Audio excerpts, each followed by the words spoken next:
বাকি। আজকে কুষ্টিয়ায় আসার কথা ছিল থটস অফ বিল্লাল। দেখেন সব ডাই হাত ফ্যান ফুল ভাবে ব্যহিত। দেখো তো কারে বলে, লজ্জারাও লজ্জিত, দুঃখেরাও দুঃখিত। দাদার ছিল মেলা, বাপের আছে অল্প। এই যে হৃদয় বাগার গর্জনে আজকে হয়ে গেল ভুয়া গল্প।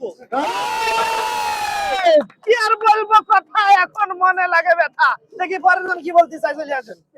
ওই থটস অফ বিল্লাল ভাই অভিনয় সত্যি সেরা। আজকে বুঝতাম না, যদি না আসতাম তাহলে আজকে বুঝতাম না সে অভিনয় সেরা।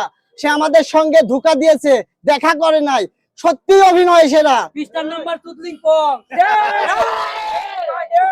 ভালোবাসা এত কঠিন না রে thoughts of Billal. Thoughts of Billal না হোয়াটসঅ্যাপ বিল্লাল, এই দেখ ভালোবাসা নিয়ে আসছিলাম তোর জন্য। জানি না ভালোবাসা এত সহজ না। এই বই 1000 টাকা বিক্রি হবে না। আমাদের কুষ্টিয়ার কন্টেন্ট ক্রিয়েটরদের ভালোবাসা তো সহজ না, ভালোবাসা অর্জন করতে হয়।